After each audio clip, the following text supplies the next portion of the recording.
The night of eternal day. The tranquil illusion.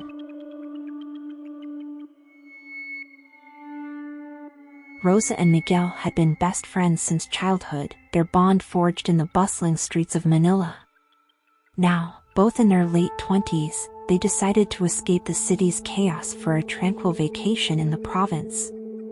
They chose a remote town in the Philippines, known for its lush landscapes and serene atmosphere. It was the perfect place to unwind and leave their troubles behind.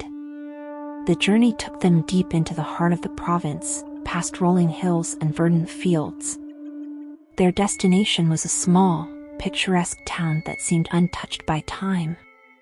As they approached, the town appeared inviting, with its quaint houses and friendly locals. Miguel drove their rented car along the narrow road, guided by the GPS to their vacation rental. The house they had rented was a charming, old-fashioned bungalow nestled on the outskirts of town. It was surrounded by tall coconut trees and flowering bushes, giving it an idyllic, secluded feel. The property owner, a middle-aged woman named Maria, greeted them warmly as they arrived. "Welcome to our humble town," she said with a smile. "I hope you enjoy your stay here. If you need anything, don't hesitate to ask." Rosa and Miguel thanked her and settled into the house. It was cozy and well-kept, with antique furniture and woven mats on the wooden floors. The large windows let in plenty of natural light, and the veranda offered a stunning view of the surrounding countryside. It was everything they had hoped for. After unpacking, they decided to explore the town. The locals were friendly and curious about the newcomers. Rosa and Miguel visited the local market, where they sampled fresh fruits and chatted with the vendors. They strolled through the town plaza, where children played and elders sat on benches, sharing stories. The town had a relaxed, welcoming vibe that immediately put them at ease.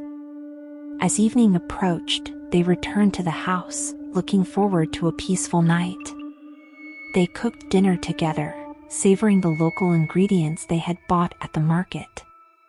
After dinner, they sat on the veranda, enjoying the cool breeze and the sound of cicadas in the distance. The sun dipped below the horizon, casting a warm glow over the landscape. "I'm so glad we came here," Rosa said, taking a sip of her wine. "This place is perfect." "Me too," Miguel agreed. "It's like a different world here. No traffic, no noise, just peace and quiet." They chatted for a while longer before deciding to call it a night. Rosa headed to her room while Miguel stayed up a bit longer, scrolling through his phone.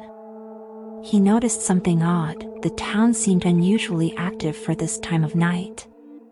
From the window, he could see people moving about, as if it were still daylight. Shops were open, and locals were going about their business. Curious, Miguel stepped outside. The town was bathed in a soft, unnatural light that seemed to come from nowhere. It was almost like daylight, but with an eerie, dreamlike quality. He walked down the road, passing by open shops and busy streets. People greeted him with the same warmth as they had during the day, but there was something off about their demeanor, an unsettling calmness that gave him chills. Miguel returned to the house, his mind racing. He found Rosa still awake, reading in her room. "Hey, Rosa," he said, trying to sound casual. "Have you noticed anything strange about this town?" Rosa looked up from her book. "What do you mean?" "It's almost midnight, but everyone is still up and about, like it's the middle of the day," Miguel explained. "Shops are open, people are working. It's weird." Rosa frowned. "That is strange. Maybe it's some local tradition or something." "Maybe," Miguel replied, though he wasn't convinced. "Let's get some sleep. We can ask Maria about it tomorrow." They both went to bed, but sleep didn't come easily. Miguel couldn't shake the feeling that something was very wrong. The town's perpetual activity gnawed at his thoughts, keeping him awake. He stared at the ceiling, listening to the faint sounds of the town outside, sounds that should have been quiet by now. As he finally drifted off to sleep, a strange, unsettling dream took hold. He found himself walking through the town, but it was empty and dark. The houses were abandoned, and the streets were deserted. He wandered through the eerie silence, calling out for Rosa, but there was no answer. Just as he was about to give up, he saw a figure in the distance, standing perfectly still. Miguel approached the figure, his heart pounding. It was a man, his face obscured by shadows. As Miguel got closer, the man turned slowly to face him.